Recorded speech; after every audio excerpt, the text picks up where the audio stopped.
Okay. All right. Let us suffer our penance. Pensance. Pensance. I don't know anything about this Pence guy. I don't really know But he's a anything. vice president, so he's not there to do anything. Well, I mean, he's there to break ties in the Senate. That happens a lot, doesn't it? Yeah, it happens a whole lot. Hey, you can contribute $150 on the Donald Trump website. That's a minimum number? I guess so.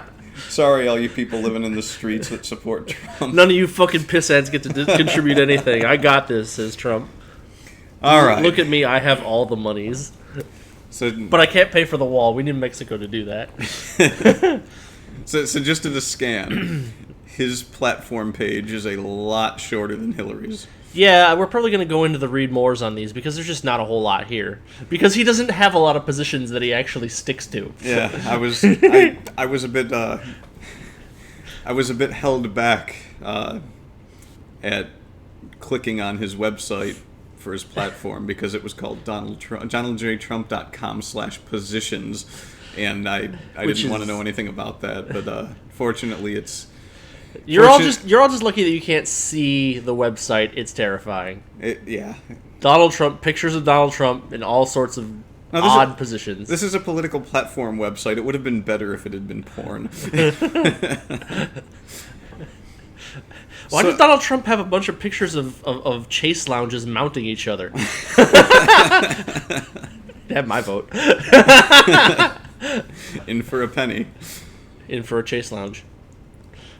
So part the one. first part of his platform is pay for the wall. And he says it's an easy decision for Mexico, and there are several ways to compel Mexico to pay for the wall. All right, A, if it's an easy decision, why do they have to be compelled? B, doesn't anyone else find it a bit ominous that he uses the word compel? I mean, at least Hillary Clinton hides that kind of rhetoric. Well, do you think he actually knows what the word compel means? No, I don't think he does. Like he probably thinks that, like, someone probably told him that compel means get. either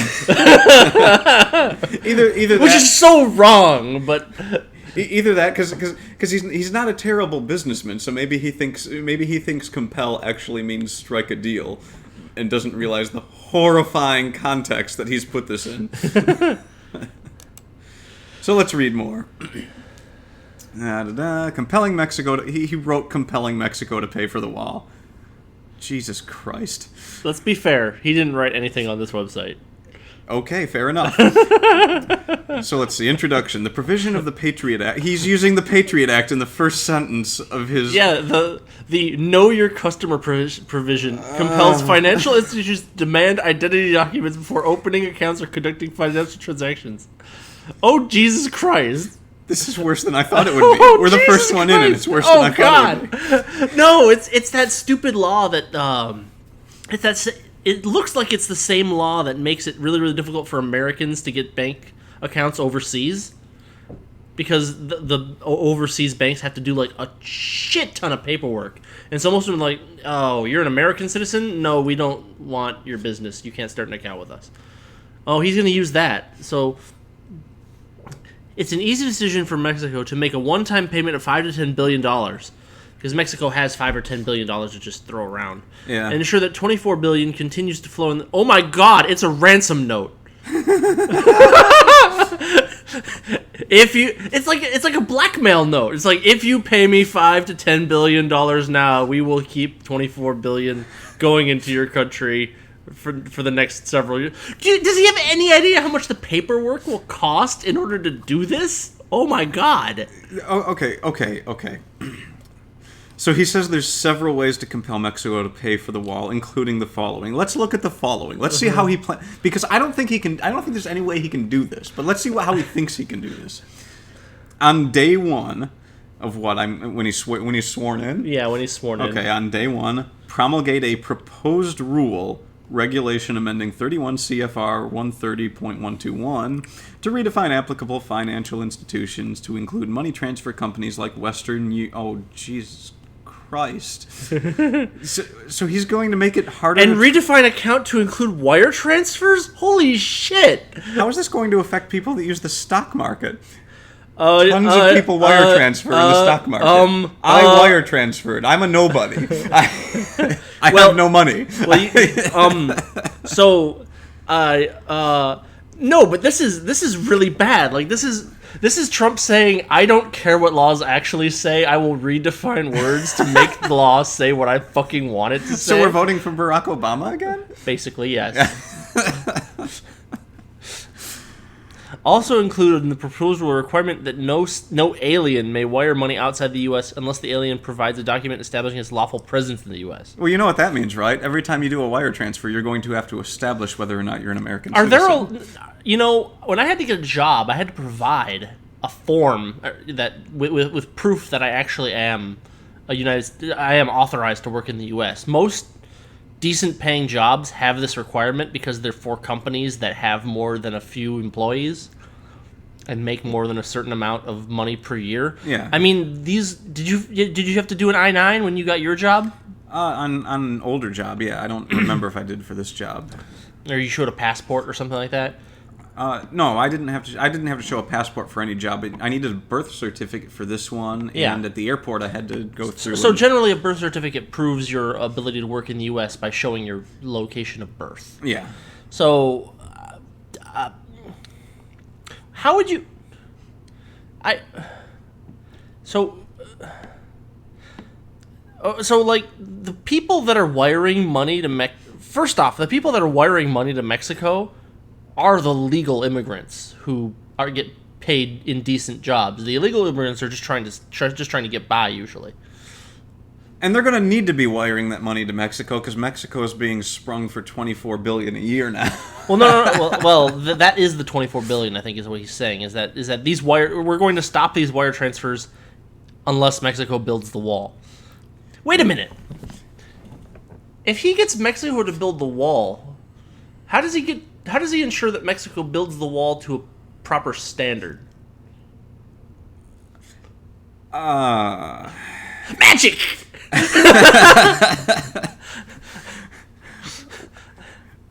Okay, we're not going to make it, are we? So on day one, are we going to make it? Yeah, we're going to make it. On day one, we've already put Western Union out of business. Next, all right, on day two, Mexico will immediately wait. Oh my god! No! Hold on. Wait, I got to go back to day one. Every wire transfer will require Western Union to confirm whether the person making the wire transfer is or is not an alien. Yes, that's what I said. Yeah, I know you said that, but it just sunk in.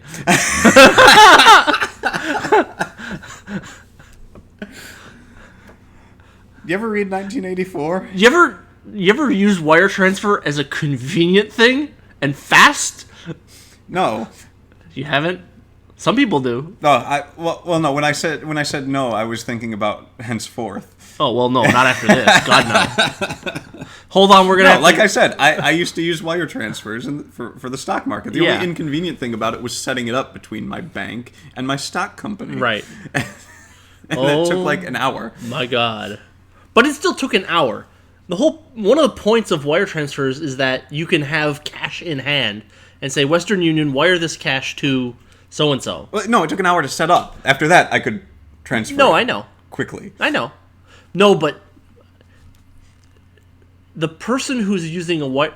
What I'm saying is that the institution known as wire transfer is not just used by the stock market. It's also used by people in emergency situations. Time-critical emergency situations. We need the money to pay off this loan now or our business is done. Hold on, we need to contact INS. Oh, I'm sorry, they're closed. They don't work Sundays. They don't work any days. They're INS. On day 2, Mexico will immediately protest. So he's got that in the plan. They receive $24 billion a year from Mexican nationals working in the United States. But legal immigrants. So... that are now not allowed to do what they want with their money. Now, he says here that the majority of that $24 billion comes from illegal aliens. I'm not sure I believe that. Is that true? I think that he's just... He that's has no being link. Pulled out of left field. He has no there's link nothing, on, yeah, there's that. no... I mean, it doesn't... I mean, I suppose a million drops... This is what we're reduced to. We are reduced to between voting for this idiot and voting for a monster. Or voting for Giant Meteorite. And he's an idiot that will be a vote for Giant Meteorite 2016. Change that we can hope for. Where does that come from? I don't know. I saw someone say they were voting for Giant Meteorite, and I said, It sounds like a Simpsons joke. I don't know, maybe it is. I don't know. I just saw it on an internet comment somewhere. I'm like, that's an excellent thing to vote for. I'm writing that in. Giant Meteorite. I'm like, I need to write in for president. Who are you putting in? Giant Meteorite. I mean, I kind of feel like we should have tackled Gary Johnson's first, because this is probably going to be the most awful one. Well, yeah, but Gary Johnson's isn't going to be of interest to anyone. True. Okay. So day 2, Mexico will protest. Yada yada. On day 3, tell me this. Does this read like Genesis to you?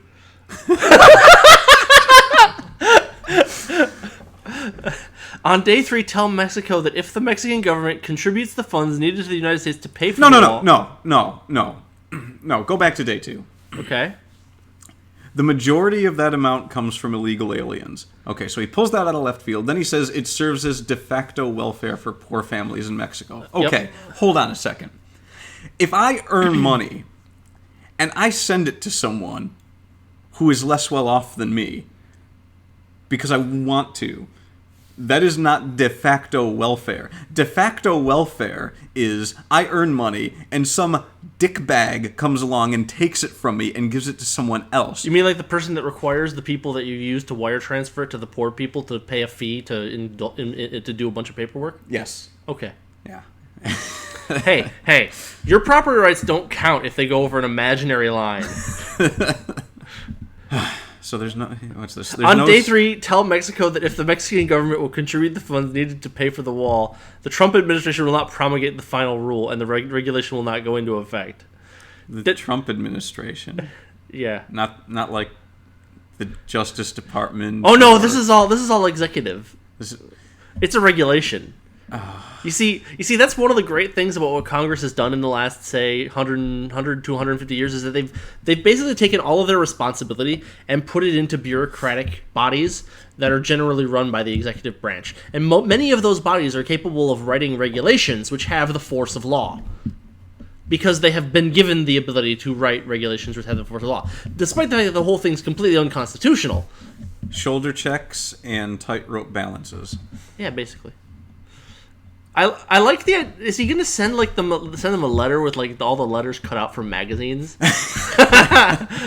We have your wire transfer capabilities. If you want it back, send us $24 billion for a wall.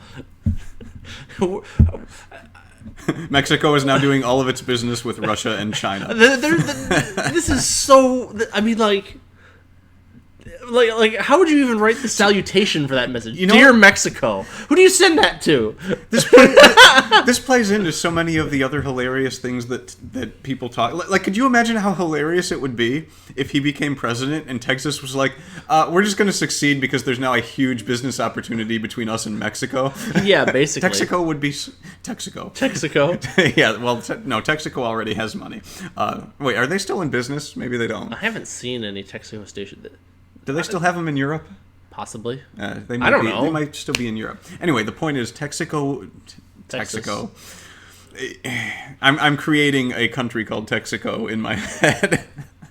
Texas would make so much money seceding from the Union and forming a partnership with But Mexico. they can't secede from the Union because Trump would send a ransom note to them saying that if they secede from the Union, something 24 hours, something, don't you want to see your daughter again? Well, no, I mean, we've got a lot of military overseas right now. The only large standing armed force in the country is all of the bureaucratic services like the IRS and the EPA and all of the weird bureaucratic offices in the country that have armed militias for some reason. Yeah. And there's still 150 million gun owners in the United States or thereabouts, and a lot of them are in Texas. Oh, it'd be fun. It'd be fun. There'd certainly be a lot of interesting things happening. If that I mean, it would happened. take them months just to call back the military to attack Texas. What if Texas just nullifies that? They don't have to even secede. They could just nullify. They could say no, we're not enforcing that rule. Any business that exists within the borders of Texas does not have to follow this rule. It'd be great. Come and get us, feds. What would the left do? Because then they, on the one hand, they'd have. Oh, it'd be a complete freak out. It'd be hilarious. Because on the one hand, Texas wouldn't do that because it would be too the people on the left would be too it'd be too nice for them. Like they'd be like, oh no, we can't do that. We're gonna have to. I don't know what Texas would do. It'd be hilarious. It really would, because on the one hand, you would have, well, we can't let Trump do anything he wants to do. That's position. Well, we can't help those dirty Mexicans. But on the other, Some bullshit like that. yeah. So let's see. Trade tariffs or enforcement of existing trade rules. There is no doubt that Mexico is engaging in unfair subsidy behavior. What is unfair subsidy? Unfair subsidy behavior that has eliminated thousands of U.S. jobs. You mean like the subsidy behavior here? What's he talking about? They have eliminated thousands of U.S. jobs and put jobs in Mexico instead. Jobs that, yeah. Well, We are obligated to respond to the impact. Wait, is this a run-on sentence? no, he's got a semicolon. No, that is a run-on sentence. That semicolon shouldn't even be there. That semicolon doesn't belong there. Oh my god. The impact of any tariffs on the price imports will No, hold on. I need to read the whole This isn't sentence. written properly. This is written poorly at best. There is no doubt that Mexico is engaging in unfair subsidy behavior that has eliminated thousands of U.S. jobs, comma, and which we are obligated to respond to, semicolon. The impact of any tariffs on the price imports will be more than offset by the economic and There's income something gains wrong of there. increased production in the United States, comma, in addition to revenue from any tariffs themselves, period. That is... Maybe he did write this Maybe himself. he did write this, or he hired some kind of illiterate monkey to do it. He hired a Mexican to write this. That's the best. That would be the best part. Is that if like right after the election, he's like, "Gotcha! I actually love Mexico." Mexico needs access You to our all, markets you all. much more No, than it'd be great. It'd be great because it'd be like, "Gotcha! I love Mexico. We're gonna continue to do wonderful business with them. It's gonna be great." And all of you people believed something someone running for political office said. I just want to point out the hilarity in that. Well, then he would get my applause, but Well, yeah, but That he's not wouldn't going to do happen, that. It's wishful thinking at best. Mexico needs access to our markets much more than the reverse. I'm not totally sure about that. Is that... I mean, if the jobs have already moved, then we do need access to Mexico because they make the things now. They have the factories. They build the cars. This is still his first platform. Plank. So we have all the leverage and will win the negotiation. Oh my god, he's trying to run a country like a business, and No, I don't think this is how you run a business. no, he's trying to use business terms in terms of running a country, and this is what's wrong. This is the problem when people think that states are the same things as markets. By definition, if you have a large trade deficit with a nation, it means they are selling far more to you than the reverse. Thus they, not you, stand to lose from enforcing trade rules through tariffs, as has been done to save many U.S. industries in the past. That is demonstrably false. Yes. That might... I heard someone talk about this once. They were talking about tariffs and the taking away of tariffs and how it hurts industry. But the thing is that by that very logic, if you create a tariff, you are purposely giving someone an advantage that they Wouldn't otherwise Yes. have. So of course it's going to hurt when you take that away. Yes, if you give someone candy and they are happy, and then you take away the candy and they are no longer as happy, yes, they are worse off now that they don't have the candy. I mean, this is one Canceling visas? Oh, fun. Isn't the point of this to... Oh, okay, if his point is to stop illegal immigration, I don't think canceling visas is the way to do that. Because people that get visas did not do so illegally. Yeah. What? What are they? Immigration is a privilege, not a right. Well, I mean, that's Hold There's on. a whole no, book no, no, on no, that, no, no, right? no. Okay, hold on. Someone with a visa is by definition not an immigrant. yeah. They're a resident alien. They're not immigrating. They have a visa, which visas have limited time spans over which they are valid. By definition, they are not necessarily paths towards immigration. That's why the term work visa exists. Can I stay here a while and work? Yeah, sure. All right, your visa's canceled. What? Can you do that? I can do anything. I mean, I'm Donald motherfucking Trump. I mean, if he wants to pretend he's acting like a businessman, then isn't like the worst thing to do to revoke an agreement? You mean to break contract? Yeah. That is kind of bad, isn't it? But he doesn't care. He's gone through bankruptcy court how many times? He keeps saying leverage. I don't think he knows what that means. I think he thinks it means he has Mexico a crowbar is and he's gonna hit dependent on the people United with it. States as a relief valve for its own poverty. We also have leverage through business and tourist visas for important people in the Mexican economy. The United States has already taken in 4 times more migrants than any other country on planet Earth, producing lower wages and higher unemployment for our own citizens and recent migrants. You know, I really don't think that immigration is causing us. Wait, any... these extra bullet points are supposed to be like additional methods to pay for the wall, I guess? How does canceling visas help pay for the wall? Yeah, I mean, visas they create tax income. Yeah, well, I mean, if you just get the fee and then cancel the visa, I guess you made money without doing the other thing that you promised to do. It probably costs more to do the paperwork to cancel all those visas than you get from. I don't even know if they're legally allowed to do that. I mean, wouldn't they get thrown out of court if you like had a visa that said it's valid until? It kind of sounds like he's not planning on using courts. I don't know if it comes across that way to you, but I suppose you're right. at this point I can't picture Hillary or Trump in anything but Nazi uniforms.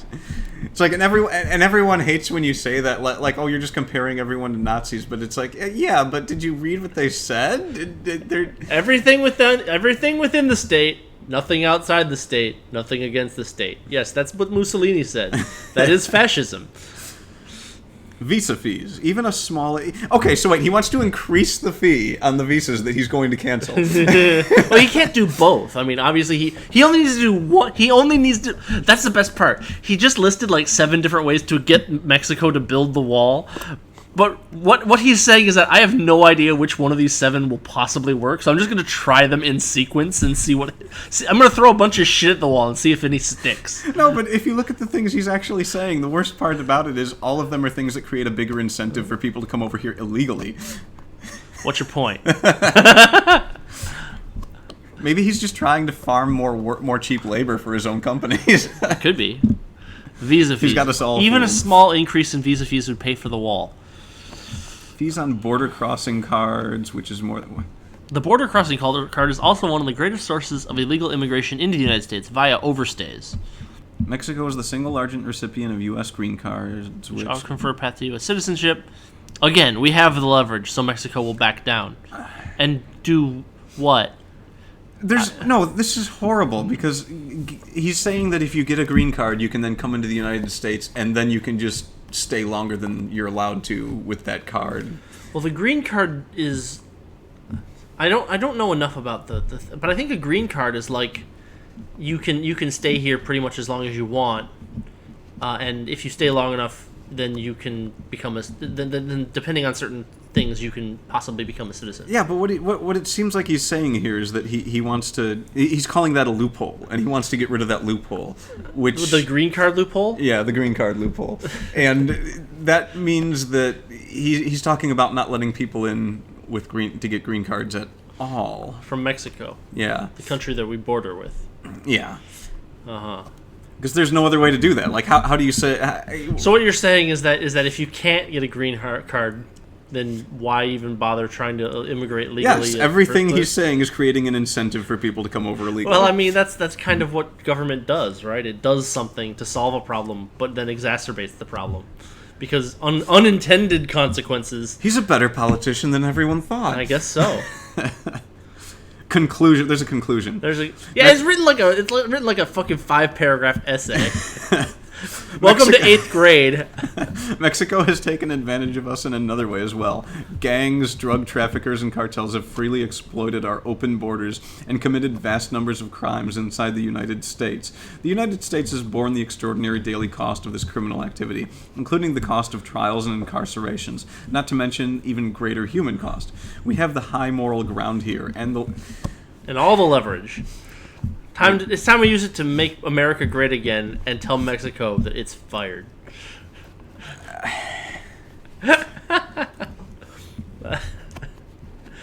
Well, that's plank one. That was amazingly bad. The second one is healthcare reform. God damn it! Since March of 2010, the American people had to suffer under the incredible economic burden of Obamacare. This legislation, passed by totally partisan votes in the House and Senate and signed into law by the most divisive and partisan president in American history, has tragically but predictably resulted in runaway costs, websites that don't work, greater rationing of care, higher premiums, less competition, and fewer choices. All right, hang on a second. Therefore, what he's going to do is have government take over the entire healthcare industry, because that was what we did in the first. Well, that was what we inched closer towards with Obamacare, and that once we get all the way to socialism, everything will work just fine. Well, we just need the right people in charge, and apparently Trump thinks he's the right person. I mean, let's think about this. Okay, so it's like the tariff thing, where it's like some people will benefit. So now, if you take it away from them, they no longer benefit. So the Affordable Care Act was supposed to make healthcare more affordable, right? No. Well, no. Oh, okay, so they said that the Affordable Health Care Act was supposed to make healthcare more affordable, right? They didn't say that. They said we had to pass it in order to see what was in it. After they passed it and we saw what was in it, they then tried to tell us that what we knew was in it wasn't what was in it by saying that it was supposed to make things more affordable. No, I think they said that we were going to see moderate increases in premiums, and then moderate became 40%. But the point is that when you talk to people about it being people want healthcare to be cheaper, is what you're saying. Yes, people want healthcare to be cheaper. And people were tricked into believing that Obamacare would make healthcare cheaper. There were some people who did not have healthcare before that now had it, and some people had it cheaper than they otherwise. No. They have health insurance. Insurance. They have a health insurance policy that has a $6,000 a year deductible. They have no more health care than they had when they were uninsured because they don't have $6,000 a year to spend on health care. Yes, but we're back to the dark shell game. So what it looks like externally is, I'm paying $90 a month for health care. That's not too bad, right? Right? When was this? Well, no. There is no plan that is $90 a month. There were certain people that were able to get these really cheap plans. Depending on their situation, and that's my point. That's why I brought up the tariffs. Is that now that's going away. Those people that had that aren't going to have that anymore because it's not sustainable. Yeah. But you had that 5 minutes where some people found it affordable, and that was the argument used to say, this is why we need to keep this. Yeah. And now the solution is not to say, maybe we should... This didn't work, let's back off? Yeah. No. You never back off in government. Never. You always slice a little bit more of the pie. I don't even know if I want to read more on this, but let's... Okay. So the first paragraph and the read... Oh my God, he's got the word free market in here. I have to read this now.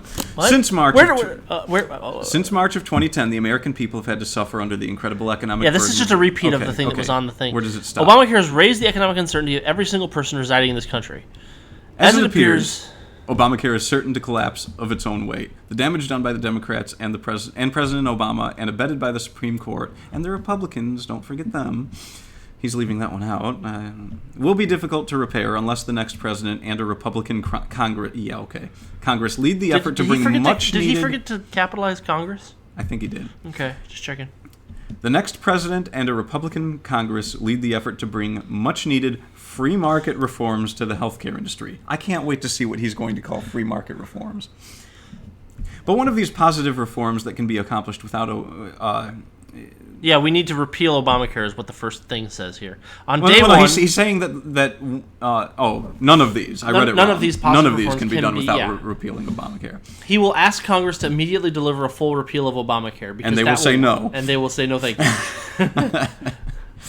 However, it's not enough to simply repeal this terrible legislation. We will work with Congress to make sure we have a series of reforms ready for implementation that follow free market principles and that will restore economic freedom and certainty to everyone in this country. Is he royal weeing?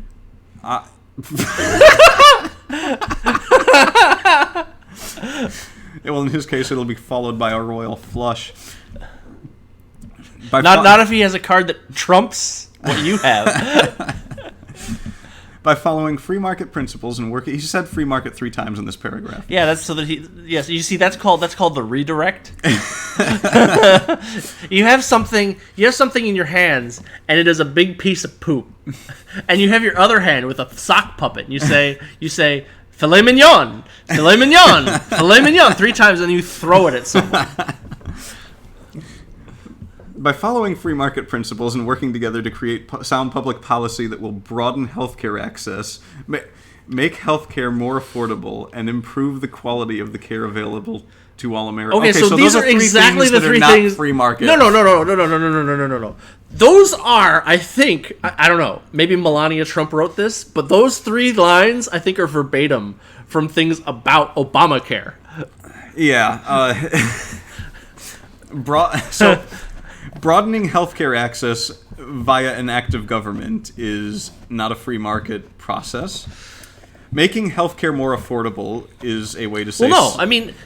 When you say making, you're implying subsidizing, which is not a free market. If the government action is to eliminate, Sherman Act immunities that the healthcare companies have, then that would do those things.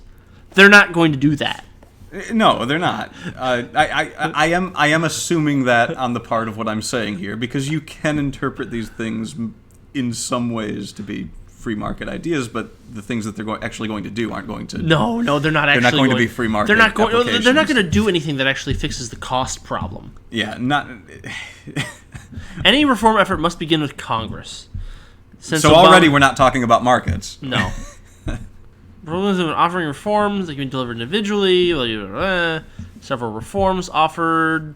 First day of the Trump administration, we can start the process of restoring faith in government and economic liberty of the people. Congress must act. Which is the first thing that I think when I think free market. Completely repeal Obamacare. That part's all right. That's actually that's fine. That's a thing. Our elected representatives must eliminate the individual mandate. No person should be required to buy insurance unless he or she wants to. Are we going to apply this? Couldn't they replace the word insurance with anything there, and that would be much better? It really no would. person should be required to buy anything unless he or she wants to. That would be so much better. But then how would we compel Mexico to build a wall? Shut up. Modify existing law that inhibits the sale of health insurance across state lines. Okay, They always say that. Okay, no. Hold on. They have already driven out of business almost all of the healthcare providers that aren't huge national corporations. This would have done something before Obamacare. This doesn't do anything now, at least not immediately. Because what would have to happen would be that small companies would have to pop up, populate individual states, and then start offering care across state lines. Plus, it's a little bit more complicated than that, isn't it? Right? Because the problem is that different states have different basic requirements for what constitutes a healthcare. At least that was part of the problem before, right? Yeah. That I don't have any actual data on this, but let's say Iowa, for instance, allowed catastrophic only, care things, whereas Illinois, you needed to have maternity, stuff even if you were a man, right? Those things were washed away by Obamacare, but they were replaced by an even more onerous set of basic requirements for what a plan had to have. Yeah, and it doesn't look like this gets rid of it, because he says as long as the plan purchased complies with state requirements. Right, that doesn't... So that doesn't help. That doesn't help. I mean, outwardly, it wouldn't be a bad thing, but like you said, I mean, Aetna's in these 5 states, and Is Humana an insurance company? I don't know what they do. Or do they do dog biscuits? Who knows? Who cares? Nobody knows who they buy insurance from anymore. Well, yeah, most people have it done through their work. Allow individuals to fully deduct health insurance premium payments for their tax returns under the current tax system. That's already self-contradictory. You'd have to change the tax system to allow individuals to fully deduct. But let's not nitpick, necessarily. Businesses are allowed to take these deductions, so why wouldn't Congress allow it? Well, I mean, there are lots of reasons why Congress might not do that. There are some reasons that make sense, like, for instance, economy of scale. But, I mean, so far this is not bad, right? This is let's make something new tax deductible that isn't before. This would help small business, ostensibly, but it wouldn't reduce costs. It would actually increase costs because now health insurance costs actually appear lower than they are.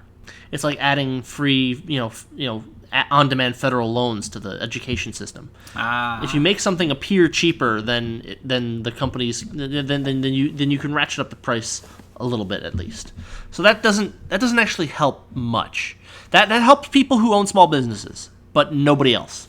As we allow free market to provide insurance coverage opportunities to companies and individuals, we must also make sure that no one slips through the cracks simply because they cannot afford insurance. So you're still going, is it free market or isn't it? What's he saying there? It's like, well, we want it to be a free market process, but if you can't afford it, then we don't want it to be a free market process. Well, so you're still going to subsidize it's saying that people. everybody needs some certain amount of basic coverage because there's absolutely no person alive who ever goes a year without going to the doctor for some serious, medical thing. I mean, it's ridiculous because the amount of paperwork that is required. Let's say hypothetically that they made this coverage available to everyone, and say there was like a plan that if you don't have enough income, you just get free healthcare coverage, right? But that doesn't solve the problem of the people who are most seriously in need of this healthcare. And if you're driving down the street and there's a homeless guy, he doesn't have the ability to fill out those forms to get health insurance. Unless some bureaucratic institution comes up and forcibly enrolls him. And not just that, any system of insurance suffers when you add more takers to the rolls. That's just how it works. That's how reality works. There's nothing that can be done about that except to eliminate scarcity, which is not a feasible thing to do. I mean, the notion that the problem is that, well, maybe not the problem, but a problem is that the notion of a safety net is something that is perfectly well able to be debated. The one problem with the notion of a safety net, however, is that it is a movable thing, right? Like the person who lived 200 years ago did not have access to healthcare by our standards. No one did. They didn't have germ theory. Right? So it can't be a fundamental right if it's dependent upon the level of technology. And it's dependent upon services provided by others. It's one of those things that, and it's not just that, too, like, on the slightly smaller scale, like the person who is, insuring, we already have a requirement, a law that says that if you come into an emergency room, you get care, regardless of whether or not you can pay.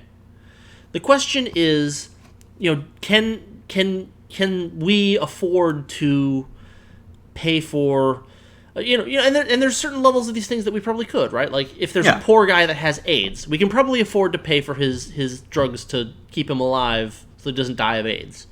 But like, what about cold medicine? Does everybody get free cold medicine?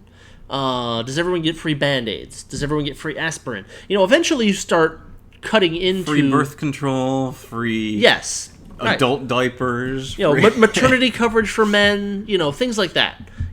Cosmetic surgery. Do we all get free cosmetic surgery?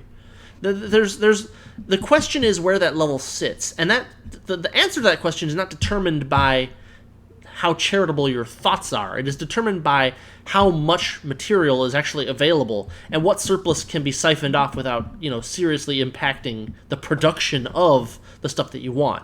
If you if you force doctors to do certain types of surgery without pay, there will become a shortage of doctors who are willing to do that surgery. That's just how supply and demand work. Every step in this is one more jackboot. It's just Yeah. like, yeah. Okay. It's- Let's move on. Let's move on. Allow individuals to use the health savings. I mean, these are the same planks. These planks are taken almost verbatim from previous Republican, Yeah. talking points. They're very much not anything that Trump has said specifically. They're just, what is the official Republican Party? But he's so different. Don't make me throw things at you, man. The one time that we're actually in the same room doing these, I'm going to throw like the remote at you or something. Allow individuals to use health savings accounts. Contributions into HSAs should be tax-free and should be allowed to accumulate. So far, each opening sentence to these hasn't sounded too bad. No, they're all good opening sentences. The problem is that they don't strike at the actual problem, which No, is they that don't. healthcare costs are high because drugs sold in the U.S. can cost 100 times more than drugs sold in Canada. Or to be a little bit more nitpicky about it, drugs sold in Seattle can be 100 times more expensive than drugs sold in Vancouver. And bringing the cheap drugs from Vancouver to Seattle is a federal felony. The same drugs. The exact same drugs. It's an arbitrage opportunity that is not permitted to occur, which is why the prices are higher in the area where the arbitrage is not allowed to take effect. Yeah, like It's an artificial reduction in supply. That's all it is. like if you were to take a Faygo soda into Ohio and sell it for $1.20. $1.20, and then they're like, no, we import our Faygo and sell it. You're not allowed to carry it over here. And it's $5 a bottle. And it's $5 a bottle. Yeah, exactly. So health savings account, another very, very common Republican plank. I don't think. These accounts. These accounts would become part of the estate of the individual and could be passed on to heirs without fear of any death penalty. These plans should be particularly attractive to young people who are healthy and can afford high deductible insurance plans. Okay, if you're contributing to an HSA, you still don't have $6,000 a year. Well, no, but if you're contributing to an HSA, then is the HSA supposed to be a alternative or a support for insurance? I think it's an alternative. It says allow individuals to use an HSA. Well, I mean, the plank one is to remove the individual mandate altogether. Yeah, so you don't have to buy insurance. So So it is an alternative. Yeah. So okay. So it'd be an alternative, but I mean, again, doesn't solve the price problem. Doesn't solve the price problem. I would say that 4 is good. I would say 4 is good. Well, it's always been good. The problem is that people on the left, they tend to say, yeah, but the HSA means that money isn't part of the big public pot that everybody can eat from. Yeah, but and that's the problem that they have with it. And it's a stupid, it's a collectivist, nonsensical thing. But that's what a Democrat will say, is that money should be available to the people. Yeah, but okay, do we really care what the left is saying? No, we don't. But okay, because let's be fair. Hillary Clinton had that one where she was like, "Oh yeah, I would stop incarcerating. I would people. Hug all the drug users. Yes, I would hug all the drug users. So except the violent ones. And that was a nice they thought still get too. raped repeatedly for years. But could you imagine if one of the planks of one of them was, I want to eliminate prison rape, like as a thing, like like just from a utilitarian standpoint. I don't know. I don't know what I'd have to say about that. Like imagine that you're actually a utilitarian and you believe that goods can be transferred from like one person to another. Stopping prison rape would probably be the single greatest thing that you could do to increase the happiness of America. Because it's not part of the punishment. Like if we're going to have rape be part of the punishment for committing crimes, let's just say that that's part of the punishment.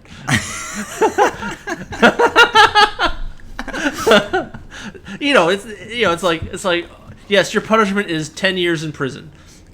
10 years in a box full of feral rapists. But that's a different story. Let's move on. It's a story for another time. Okay, so Hillary and Trump have both hit us with one that wasn't so bad. I mean, they're both going to say things that sound good. The problem is the implementation. Well, that's the worst part. It's like even the things that they're saying don't sound good. No, a lot of them do not. If you have an IQ of more than, like, my dog. Yeah. Oh, number 5. Require price transparency from all healthcare providers. There's another good one. No. That's the one. That's but no, that's not. No, that's well, not. I guess that's not the one. I guess I'm looking at it backwards. Yeah, you're looking at it. First off, those things are. I hate to say it, but those things are actually pretty much already known. Like, if you look at, the policy for any standard insurance policy, all of those numbers are there, right? The problem is, the issue is that you can't guarantee that this procedure is the only thing that you need. Yeah, because he's saying that individuals should be able to shop and find the best prices for procedures. But if all the prices are standardized because they don't have to change their prices and they can charge monopoly prices because of... Well, no, it's not just that, right? Like, imagine, if you will, for instance, a hospital that has the best price for an appendectomy, but the worst price for gauze. That's a good point. Oh, wow, this was only a $50 surgery. The bandages cost $1 million? No, stop! Take them off! I've already used $500,000 worth of bandages, sir. Can't stop now. It's in the law. Kill me. Block grant Medicaid to the states. Nearly every state already offers benefits beyond what is required in Medicaid. State governments know their people best and can manage the administration of Medicaid far better without federal overhead. States will have the incentives to seek out and eliminate fraud, waste, and abuse to preserve our precious resources. I guess it's a step in the right direction. So here's one of the... There's bureaucratic problems there. This might reduce bureaucratic overhead. But it also, the problem with this plank, with this part of the plank, is that if you don't also include, like, a reduction in federal taxes from the states, then you've got an issue, right? Because, what's happening right now is that the federal government takes a shit ton of all of our money and then doles it back out to the states, as they see fit. And part of as they see fit is for programs like this. Like, there's no way that with the government of Michigan could, take on all of the costs that come from federal Medicaid without a significant change in how those tax dollars are doled out. There's just no way. They could eliminate the income tax. Who? The federal government? Yeah. Yeah, fat fucking chance. I wasn't proposing that as a serious thing. No, I know. Because they'll shoot me. Yeah. 9 grams, man. All right. Number 7. Remove barriers to entry into free markets for drug providers that offer safe, reliable, and cheaper products. So let people cross that border into free markets. This would actually solve a big chunk of the problem if it were something that could be done. The problem is that the reason it is not done is because of the next sentence. Congress will need the courage to step away from the special interests and do what is right for America. Yeah, exactly. That's never going to happen. That's not going to happen. Congress... Well, no. I love the fact that he's like, I can do all of these things that don't actually solve the problem, and I will encourage Congress to do the thing that might actually solve the problem. yeah. He's the jackbooted thug when it comes to the things that the executive office isn't even supposed to be doing, and that Congress should be telling him no, he can't do. But then he's asking Congress to help him on these things that would really actually help. Well, if Congress would ever possibly do that, and they won't. The answer is no. The pharmaceutical industry isn't in and the then, private and then sector. the problem is that he writes seven bullet points, and then he clumps them all together for the conclusion. And the problem with that is that some of these reforms would not lower healthcare costs. What he should have said is that numbers 1, 3, and 7 will lower healthcare costs. Numbers 4, 5, and 6 will improve free market functioning and price signals or something. Well, like that. it's not like we're at a business meeting where he's showing us a chart where he's explaining where our costs and profits are going to come from. He's a politician now. Oh, that's right. I didn't think of it that way. So let's see. So here he's saying the pharmaceutical industry is in the private sector. Drug companies provide a public service. Allowing consumers access to imported, safe, and dependable drugs from overseas will bring more options to consumers. Now, we just talked about that. I mean, for the most part, the drugs that are $100 in Canada and $5,000 here are ones that are made here. Yeah, they're the same drugs. We subsidize drugs to the rest of the world, meaning that if we could import them, then they would have to also drop the price here. Because the reason it's so expensive here, apart from the fact that because... It's the felony barrier. Yeah, because of the, not just the felony barrier, but also because, well, if we want to subsidize the rest of the world, then clearly we also have to ratchet up our prices. A little bit, yeah. So, I mean, it's more the felony barrier because without the felony barrier, the whole thing would fall apart. There's no way to subsidize the rest of the world if you can just go to the rest of the world and bring the drugs back. Yeah. Yeah, so I mean, but that's the thing. It's like, so that $5,000 drug here, the one that's $100 in Canada, would then be $200 in Canada and $200 here. Yeah, which I think is a pretty good trade-off. Maybe for us, but not for Canada. Yeah, well, maybe Canada will demand that we build a wall. They send us a ransom note. Dear America, we have your drugs. Withholding all lumber. The reforms outlined above would lower healthcare costs. No, they wouldn't. Not all of them. We've been over this. There's simply a place to start. Great, so he has hidden plans that he's not going to talk about. That's always reassuring. I have secret ideas. Secret dangerous ideas. Secret monstrous ideas. Secret seat-of-the-pants ideas. Oh my God, Donald Trump as a seat-of-the-pants governor. Good God. I think he's got like 5 paragraphs at the bottom of this that I just don't want to read. Can we move on to the next platform? Well, no. Let's just do the second one here real quick. Providing healthcare to illegal immigrants costs us $11 billion annually. How do we know that? Do we know where they are? If we were to simply enforce the current immigration laws and restrict the unbridled granting of visas to the country, we could relieve healthcare cost pressures on state and local governments. 1. Someone with a visa is not an illegal immigrant. Okay. Moving on. Moving on. We're not obligated to read all of that because we didn't read any of Hillary's. Except for the one about hugging the druggies. U.S.-China trade reform. The most important component of our China policy is leadership and strength at the negotiating table. I don't know. I would think being able to get our hands on goods and services is the best part. No, we need to, even at the expense of the American people, we need to be strong at the negotiating table. We have been too afraid to protect and advance American interests and to challenge China to live up to its obligations. We need smart negotiators. Who picked this font? Is this just my browser, or did they seriously use a font that runs on the letters G and O and R and S? It's a bad font. We need smart negotiators who will serve the American interests, the interests of American workers, not Wall Street insiders want to move U.S. manufacturing. Who are American workers. Well, I mean, Wall Street insiders is just code. Nobody can see the air quotes you just did. Air quotes. Wall Street insiders, end of air quotes, is just code, is just angry government code word for businessmen who run businesses that are publicly traded.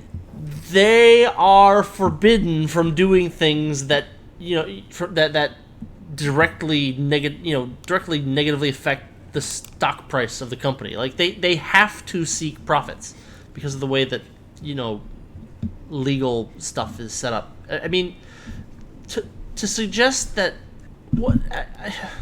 I can go across the street to Walmart and get any number of goods that are produced in China right now, and they're less expensive than the ones produced in the U.S. of similar quality if you can find them.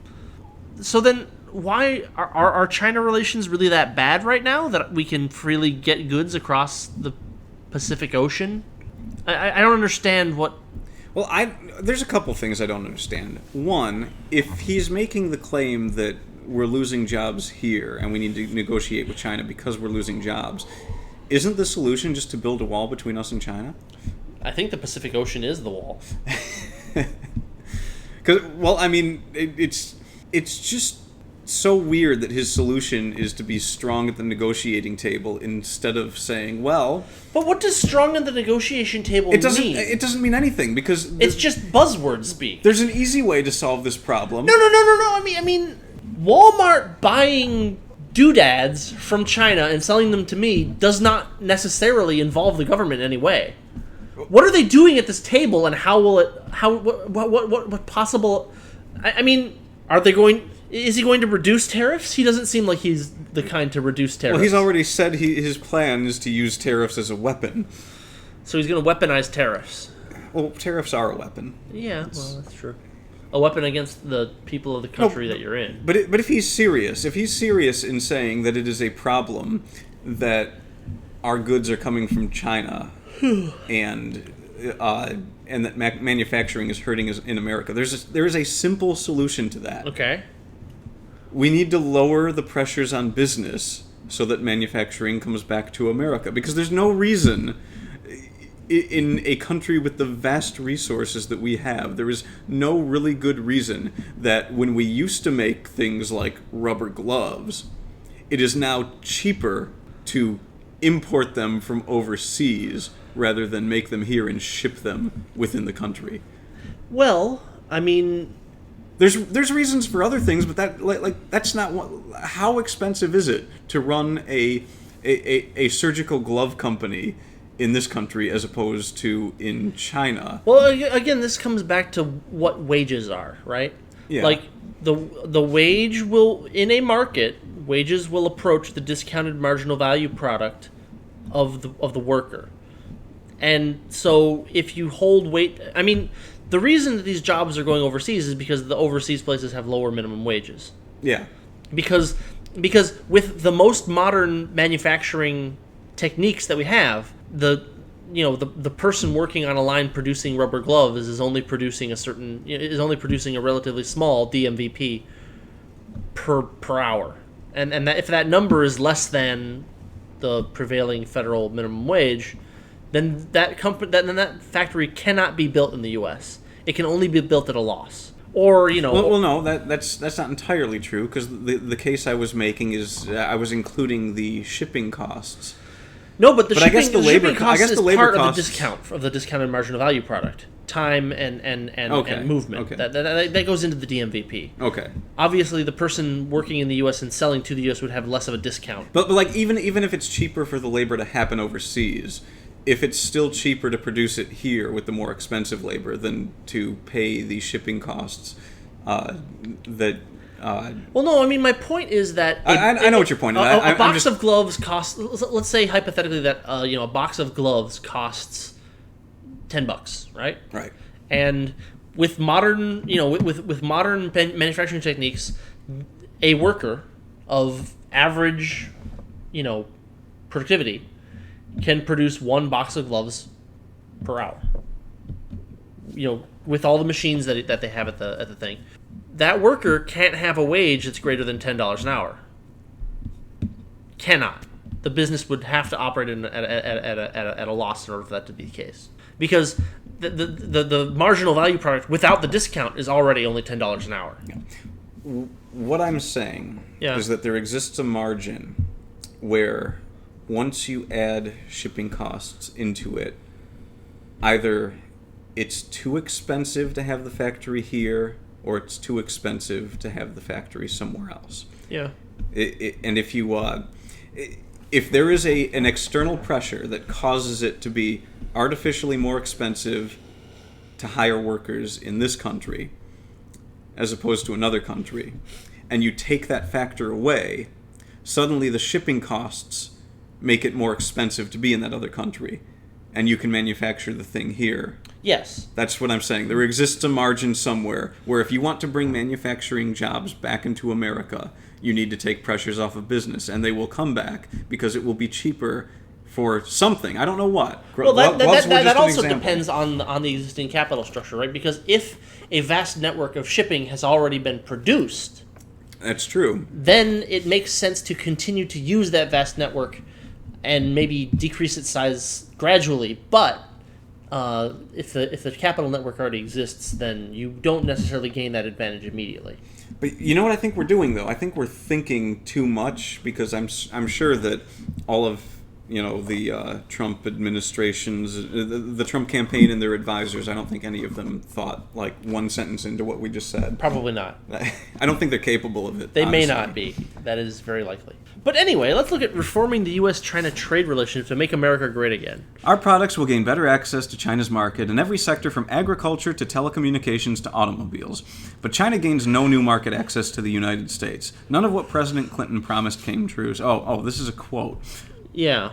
So in 2000... So he's talking about what happened in 2000. Yeah. Why does this matter? Because... We know what Clinton promised didn't come true. Nothing that a president promises really ever comes true. Unless it hurts you. Then it probably comes true. Since China joined the World Trade Organization, Americans have witnessed the obscure... closure. The closure. Yeah, it looks like obscure. It really looks like obscure. The closure of more than 50,000 factories and the loss of tens of millions of jobs. Now, that might not directly be because of that. Tens of millions? Tens of millions? Tens of millions. It was not a good deal for America then, and it's a bad deal now. I don't think America gets to decide who goes into the World Trade Center. World Trade Organization. Whatever. I don't think anyone's going into the World Trade Center these days. They closed those doors. The most important component of our China policy is leadership and strength of the negotiating. Okay, that was the opening paragraph. Now it's in the middle of this for some reason. Because they don't know how to write. The goal of the Trump plan, fighting for American businesses and workers. America has always been a trading nation. Every nation is a trading nation. Do you need an Advil? Or maybe a Midol. I don't know. Morphine. You're looking a bit pained there. Under the Trump administration, trade will flourish. Okay. We declare. However, for free trade to bring prosperity to America, it must also be fair trade. Oh boy, that's so much fun. Because I've never heard of Ricardo. Our goal is not protectionism, but accountability. No, your goal is protectionism. Let's see how. America fully opened its markets to China, but China has... that market looks like Merlot's from here. It looks like a wine. We fully opened our wines to China, but China has not given us back its wines. Its Great Wall of Protection. He made something He made a up. Great Wall reference. Uses unlawful tariff and non-tariff... What is he talking about? Unlawful tariff and... Quotas would be a non-tariff barrier. If China made a tariff in their country, it is not an unlawful tariff. I don't understand. Is he saying that they're like breaking like contracts or something, some kind of like treaty that we have with them? Well, if they're part of this like world trade thingamajig, maybe they're supposed to have certain tariff policies. I don't know. That's all I can think of. If you give American workers a level playing field, they will win. That's a horrendously condescending statement. If you give the entire world a level playing field, I think that you'll pretty much see that it levels off the same way it would in any market, where some people have more skills and do better, and other people's have... The funny thing is that this might actually be the most racist thing that we'll see in this platform. Yeah, this is the most racist thing. This is saying that an American guy with a shovel can dig holes faster than any other guy with a shovel. Yeah, nothing in the Mexican fence, the Mexican wall thing was racist. No, it wasn't actually racist. It was just, isolation. Stupid. But yeah, that's horribly condescending, because, like, if you give the people the technology that American workers have in Africa... Good God, this font! This clan is a repeating strategy to bring famous to our trade with China. Good God, what a font! It has to be my browser. I'm using Google Chrome. You're using Google Chrome. No. I mean, the page determines the font. This guy cannot even hire a proper graphic designer. Which doesn't... No, he can't even hire a proper web page designer, which doesn't bode well for his reforms of healthcare. He was complaining... The websites don't work! Your website doesn't work. I can't read it. I can't read your plank. That's what I want. Oh, I see. There's also be huge for American businesses. Okay, so let me try to parse that sentence. This plan is a negotiating strategy to bring fairness to our trade with China? Is that what that says? Yes. There'll also be huge for American businesses and workers. jobs in factories will stop moving offshore and instead stay here. He's saying if you give American workers a level playing field, they'll win. American workers have a huge advantage over the rest of the world. One of the reasons that American workers get paid more, and I don't understand how someone like Donald Trump can't understand this, but one of the reasons that American workers get paid more than a lot of the rest of the world, by the way, all you people out there that are talking about the 1%, if you're making $36,000 a year, you're in the 1%. So if you're making 25, you're still pushing the top 5. And I looked at the. It doesn't count in the world. You only have to count it in the borders that I claim it counts for. Yeah, so we get paid more in this country for the work we Those do. borders count when it comes to criticizing my wages, but not when it comes to anything else. Climate change? Climate change, yes. We must stifle Africa's ability to make progress to save the planet. Stop Africa from using coal to power lights in hospitals. Kill Africans. So we make more money in this country because we have a level of technology and a capital structure and savings in this country that is unparalleled in the world. Well, it was unparalleled. It's getting closer. But because of that technology, because of how far ahead we are as opposed to other countries, we can afford to be paid much higher wages for doing a lot less than other people do because we have those machines already. They're all things are paid for, network and therefore already exists. And as long as we keep it up, some of that excess capital can come back to the American worker. Now, if we want to continue killing all of that, then we will eventually be seeing bigger and bigger poverty levels, and we will be like every other country in the world, and we will eventually work our way down to third world country status. But maybe you care about that, maybe you don't. I mean, that could be 50 years in the future. We might not live that long. Yeah. So here's the Trump plan. Okay. Bring China to the bargaining table by immediately declaring it a currency manipulator.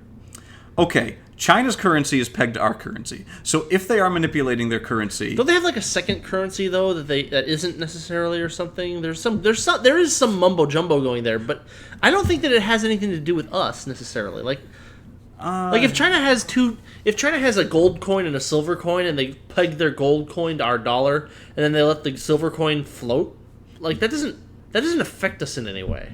Like the base question is, if Bob builds a widget in a factory in America, and John in China wants that widget, can they agree on a mutual selling price for which they both think they have gained? That's the basic question there. Well, it doesn't matter if John is using a coin that 6 months from now will be worth 1% less by comparison to the coin that Bob wants to use. It doesn't matter. Well, it does if you have Donald Trump stepping in the middle of it. And what, like forcing you to sit down with your face on the negotiating table? Yeah. Okay. Protect American ingenuity and investment by forcing China to uphold intellectual property laws and stop their unfair and unlawful practice of forcing U.S. companies to share proprietary technology with Chinese competitors as a condition of entry to China's market. If it was really that big a problem, we wouldn't be entering the If markets. it was a problem, they wouldn't be doing it. I mean, it's a cost of doing business. Yeah. It is a bribe. It is a bribe, and it's one that companies are willing to pay. So some companies are willing to pay. Some companies are not. Those companies are not currently operating in China. I don't know how he's planning on forcing China to uphold those laws. Well, what he'll have to do is he'll have to force companies. Okay, Chinese companies that are allowed to sell things in the U.S. will have to agree to uphold intellectual property laws in order to get their goods into the U.S. Will that increase costs for the American consumer? Yes. Okay. Companies that want to American companies. It was a rhetorical question. I know. American companies that want to produce things in China or sell things to China will only be able to do business with companies and individuals who have agreed to uphold intellectual property. So his plan in negotiating with China is to do less trade with China? Yes. Okay. That was also rhetorical. To vigorously impede trade. All right. Moving on. Reclaim millions of American jobs and reviving American manufacturing by putting an end to China's illegal export subsidies and is that lax labor? Yeah, lax labor and environmental standards. Let's make Bangladesh have a $15 an hour minimum wage. Will that hurt the American consumer or help the American consumer? That will.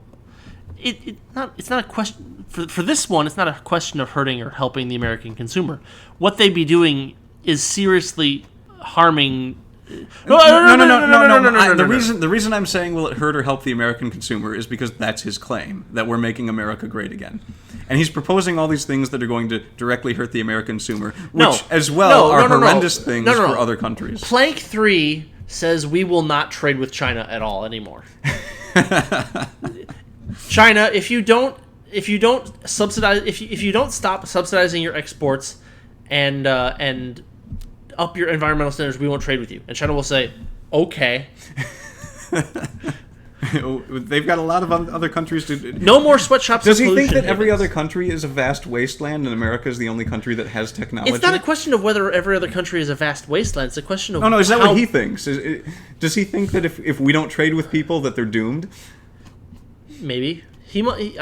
No, it's like being able to afford, cleaner... there is a vast array of levels of cleanliness of your environment.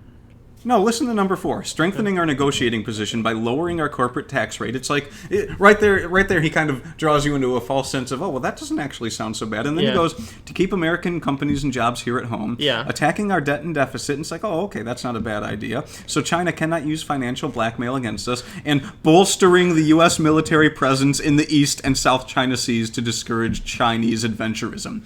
Well, that's just peachy.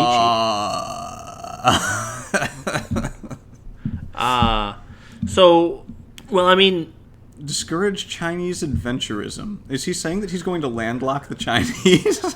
No, he's saying that, for instance, the current brouhaha in the South China Sea is that what a different country claims it, and China also claims it, and China is allowing people to go certain places but not go other places, and then they're trying to disallow other military boats in the area. It's a Cold War tactic, so it's really it's one of those horrible Cold War things where it's like, as a bargaining chip, we're going to put military ships in the South China Sea, and then we'll make transparent bluffs that say, we'll not have. If your ships are blockading something, then we'll shoot your ships. But they're not ever going to do that. So it's just a huge waste of money.